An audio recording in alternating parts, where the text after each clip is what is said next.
Ahoy, my friends, Ryder here, and welcome back to another Final Fantasy VII Ever Crisis video. Today, I am jumping into the new Shiva and Ramuh EX2 fight, guys. This one, honestly, I thought was going to actually be a lot harder, and the reason it turned out to be not as bad as it could have been is because at the beginning of this fight, and also the EX1, Shiva and Ramuh are going to basically balance out their physical and magic defense. So essentially, both of them are going to become, more susceptible to either physical or magic damage. Now, I'm sure you guys can probably imagine how gnarly this fight would have been if we would have needed a physical water DPS to deal with Ramuh and a magical fire DPS in order to deal with Shiva. My first thought was like maybe run Zack with the black whiskers in his off slot with a like stronger water materia, but I'm glad that it turned out the way it did. And honestly, I feel like this opened up this battle to so much more players by doing that, and overall I think it was a really good move on Applebot's part. Alright, so I'm just going to take a look at both bosses really quick, but essentially they are the same ones that you have fought before.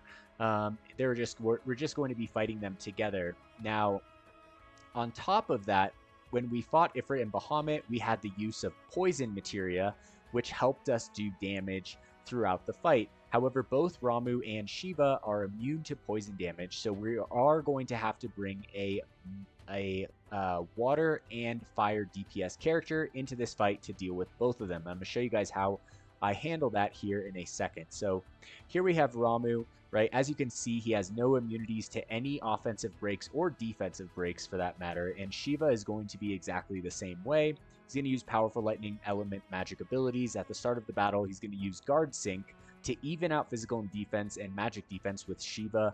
Water resistance down is effective against this enemy. Now jumping over to Shiva, basically the same thing. No offensive break immunity or defensive break immunities as well, right? And so she's going to grant herself magic defense up and fire resistance up with Frosty Veil.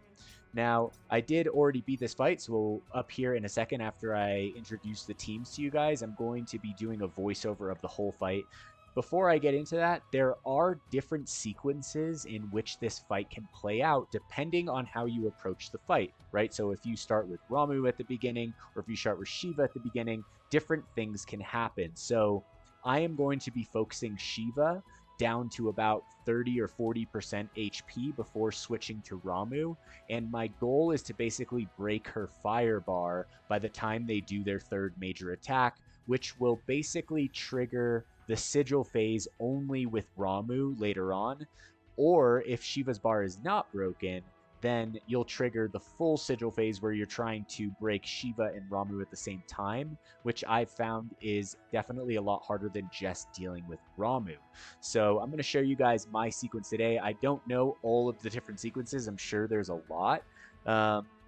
But yeah, let's just get into it. I'm going to talk about my team here, all right? So here we have Cloud, Aerith, Barrett. All right, Cloud is going to be our primary DPS, and let me just tell you guys, super fun running this kind of hybrid dual element DPS setup on Cloud right here. So we are going to have the Bahamut Anniversary costume, Leviathan at level 10, Sky Splitter here at OB10 as well, and Sky Splitter has the X Sigil boost right here, paired with the X Sigil Ruin Reblow right there. Now, you can also put Maritime in the main slot as well. However, that's a circle sigil break right there, and I opted for X and also just to basically burn Shiva down faster so that I can get straight to Ramuh.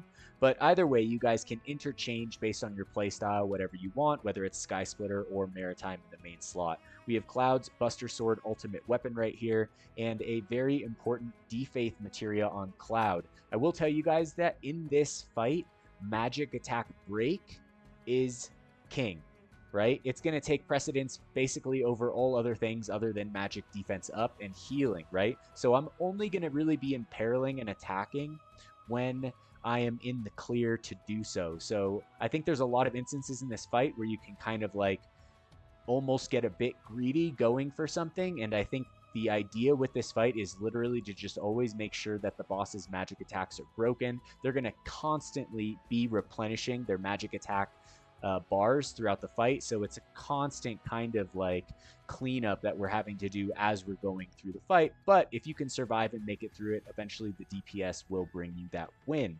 All right. So other than that, on Cloud, we have a physical attack stat stick with the X sigil paired with right here. All right. If I show you my other sigils right here, we have circle on Aerith. All right. And then I have a circle. This is a stat stick magic defense for Barret. Triangle right here, which I also believe is a stat stick magic defense. And then the circle, which pairs with the Shark Slayer right here, so that Barret also has a sigil boost for circle. So we have X sigil boost taken care of, circle sigil boost taken care of, diamond sigil break taken care of, and then Aerith can help with circle because a lot of the time that Barret is breaking sigils, right, he's doing diamond, meaning that although he has the booster, he's probably primarily focusing on breaking diamond. So therefore, we have a circle on Aerith so that she can kind of support Barret in the act of breaking. All right, now speaking of Aerith, we have her anniversary costume right here. Breath of the Earth is going to be very helpful at the very end of the fight when Ramuh starts casting his charged currents, right? Because you're going to take a 5-tier magic defense debuff, and having Breath of the Earth is just going to make this part of the fight so much better because you're going to be taking damage. It really, like, the fight puts you on the ropes at that point in time. And so having Breath of the Earth to basically equal out fully remove the magic defense break is going to be super helpful. Other than that, I have stat sticks right here, all focusing magic defense on Aerith, right? With our AoE Cura attached to the umbrella right here, which I put in the main hand to further increase our magic defense. The higher you can get your magic defense in this fight, guys, the easier this fight is going to be. So that's basically, I just went full blown on the magic defense. Even on Cloud, I'm like speccing physical attack / magic defense as high as I can get that magic defense. All right. And I will say that, like, I don't think even half my weapons are branded. So if you guys put like bunch of magic defense brands on stuff, you're going to be probably totally in the clear. Now, for her secondary weapon, we have the Komodo Wand. Cloud is a physical attack DPS. We need magic defense. There's basically there's no better weapon in the game for this fight other than this. That's not to say that it cannot be done with another character like Matt. I believe Janelle put up a fight with a clear with Matt. So if you guys are looking for that kind of beta for using Matt, definitely check out her video, all right? We also have Aerith's ultimate weapon right here. Now, jumping over to Barret, he's actually kind of like in the frickin' theme of everyone with the dark and the purple right now, which I'm digging. And so we have the Electro armor right here. We have Ifrit in his main summon. And then we have Shark Slayer, OB4, Electro Cannon here, OB10, and then basically 3 magic defense stat sticks, making sure that we have Circle here paired with the Shark Slayer. Now, to go into the back end of these characters, all right, you'll see that Cloud is sitting at 233,000 power, 13.7k HP, 8.2k physical attack. He's got 211 magic defense, all right, and he's still going to take a good amount of damage, all right, guys? If you want to take a look at the R abilities, I've got physical attack at 7, physical ability potency at 4. I've got fire potency and water potency here at level 5. Then we've got some regular attack as well and boost ability potency. And you'll see we have a whole plethora of frickin' all allies boosts right here. All right, so jumping over to Cloud sub-weapons, we have the Ultimatic, Glavenus at OB6, and then the personal style HP / water potency, which works really well for him. All right, you could also use the Orthodox Raven, even though its natural stat is more focused into magic than physical attack. All right, now jumping over to Aerith, she's going to be at 108k power, 10.5k HP.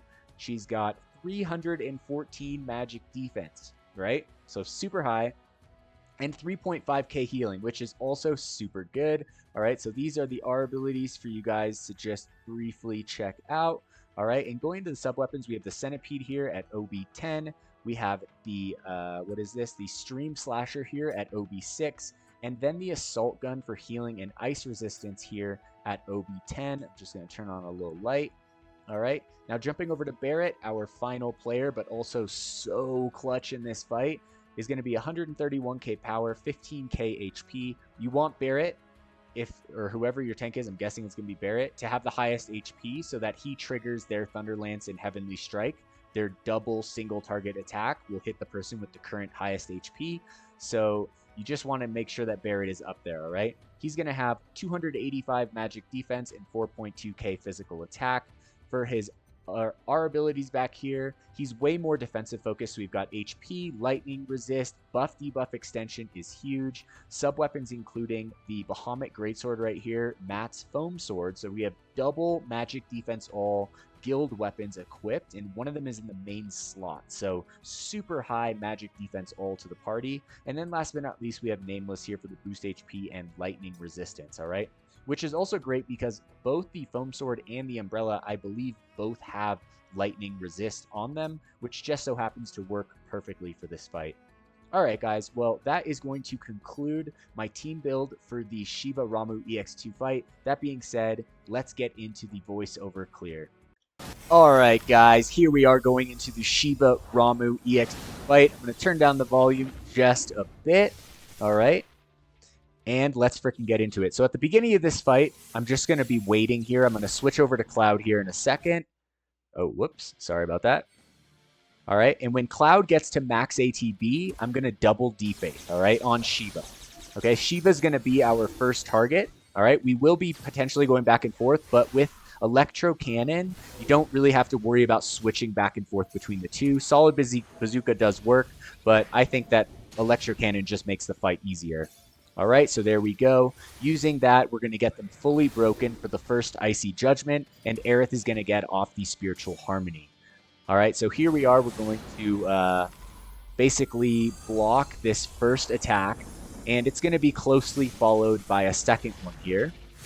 All right, the second one I feel like does a little bit more damage, but it might just be tricky going between the two. I'm going to get off one dorsal fin shot with Barrett. Cloud's just going to start doing damage against Shiva, and Aerith is going to take us back up to full HP.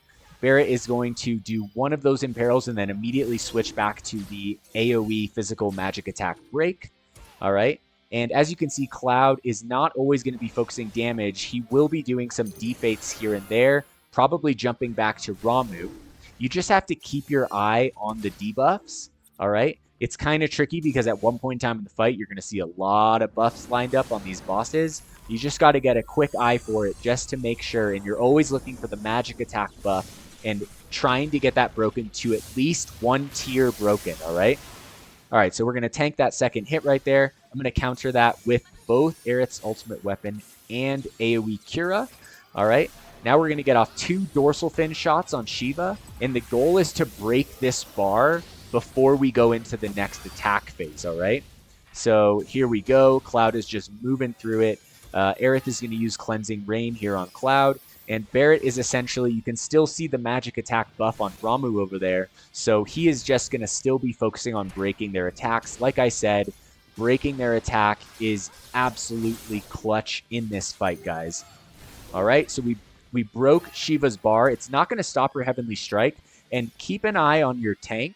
As you'll see, they will take a magic defense break right there. So Barrett got pushed down to one magic defense buff, one tier, which is why he's almost going to die from this attack, right? But if you look at Cloud and Aerith right now, they're both at triple tier, meaning that Barrett took a debuff at some point in time. All right, so here comes Shiva's hit. As you can see, it's going to bring him just within inches of his health right there. All right, and then we are going to counter by using Cleansing Rain. The other really great thing about putting the Umbrella in the main hand is that it gives you a very powerful single target heal, which is super helpful for that part of the fight. All right, especially for getting Barrett all the way back up to full health. It's essentially going to take like 2 casts. All right, now Shiva is going to be basically put into her stun state. Ramuh will start casting Judgment Bolt. Make sure you fully break him as much as possible. All right, and get everyone healed back up to tank this Judgment Bolt. But because Shiva's stunned, it's not going to do as much damage, right? They do a lot of damage when they're combined. So the idea is to separate them. All right, so I'm going to counter this with the Breath of the Earth. We will need this for later on in the fight. So now is the time to use it so that you can make sure we can recover it by that later point in time in the fight, all right?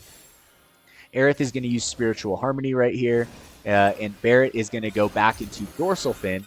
Like I said, as long as they're fully broken on their attacks, you can be imperiling them with Barrett, and then just going for as much damage as possible. So right now, we're not even worried about Shiva anymore. We're just trying to take down Ramuh as much as possible because we need to kill them more or less at the same time, same as EX1.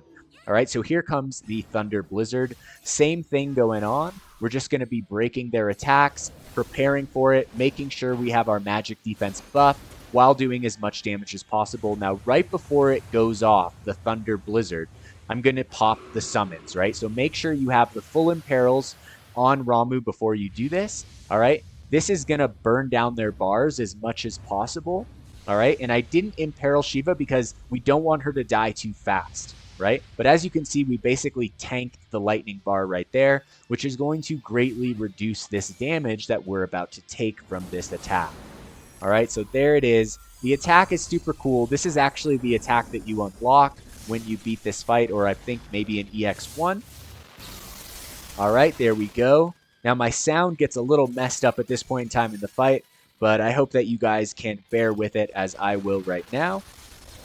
All right, so there you go. Since we broke Shiva early, she's not going to be a part of this sigil break right here, guys, all right? I'm going to take the sound and lower it just a bit just because it's a bit off. But as you can see, we'll just switch back over to Barret. Aerith is supplementing on the Circle Sigil Break, and Barret is just going to be taking down the Diamond Sigil Break right here and now, all right? Which is about to get right here, all right? At that point in time, immediately back to breaking, okay? And then once they're broken, you're going to switch back to imperiling. And we're just trying to do literally as much damage as possible at this point in time in the fight, guys, all right? All right, so there we go. We're going to get fully healed. And Barret is going to continue breaking their physical and magic attack right here. All right, Aerith is going to get off an AoE heal. And we are almost at the point. If you look at us, we have a humongous magic defense break right now, right? Which is exactly where Breath of the Earth is going to come in handy. So we're going to switch over. We're going to use Breath of the Earth right after Cloud gets off that Maritime hit right there. All right. This is going to fully heal our magic defense back to base. And then Aerith can just go straight into Spiritual Harmony here. All right. Take the magic defense up to the 3-tier buff. All right. And essentially, we're getting really close to the end of the fight. Our summons are almost fully done. At this point in time, you just have to stay calm, stay with it, and keep following the path.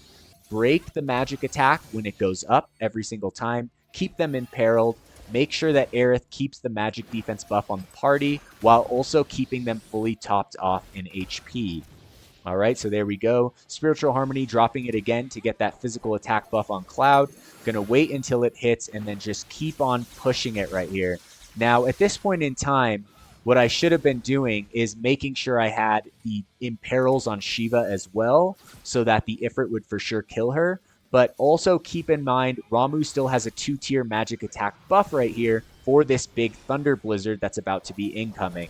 So it's important to make sure that you really are breaking them as much as possible without worrying too much about doing the damage. Because as long as you stay alive, I haven't actually gotten to a point in this fight where, you know, there's like a no return moment where they kill you. I'm sure there is, but I think at this point in time, you still have time in the fight, right? As far as I know, the death mechanic doesn't actually trigger unless you kill one of them, right? Which is why we're trying to beat them at the same time.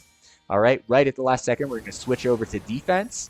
All right, we're going to block this Icy what is it? Thunder Blizzard, I guess is what it's called. They have some pretty, I guess, standard names for their attacks. All right, so right here, Ramuh's like basically on his deathbed. Barret is still going to be focusing on breaking. All right, get that magic defense or magic attack down. Cloud is going to take out Ramuh. Now Shiva is going to be casting Diamond Dust. I could have gone for the kill, but instead I just did what I recommend to you guys. I'm focusing just on defaithing Shiva. Get that magic attack as low as possible right there. All right. And then we're going to block it. As you can see, Cloud is pretty dang low in HP right here. All right. But because we were able to almost fully break the magic attack, get the magic defense up, we are going to be able to survive. Aerith is going to get off the heal, and it's all smooth sailing from here. At this point, we're just going to be working on imperiling Shiva and using Blazing Strike to take her down. All right, we're going to Spiritual Harmony here from Aerith to get the magic defense up, get the attack up, and then Cloud has enough ATB for basically a double shot on the Blazing Strike right here, which is going to fully take down Shiva for the EX2 clear. Now, this fight, honestly, I thought was a lot of fun. This fight only took me 5 tries, which is considerably less tries than any of the other EX2 summon fights have taken me in the past. So I think that if you guys are able to replicate this build, or potentially use Matt instead of Aerith, like I said, there's a lot of great players out there. I'm honored to play with a lot of you guys because there are so many good players in this game. So, if this build doesn't quite work for you guys, I promise you there is someone out there who has put something together. But that being said, I do hope that this guide has helped you guys today in getting the Shiva Ramuh EX2 clear. It is a very fun fight, and hopefully you guys can all get it done, cleared, and tucked away. That being said, if you guys enjoyed this video today, please don't forget to drop a like, subscribe to the channel for more Final Fantasy VII Ever Crisis content. I will catch you guys on the next one. Peace.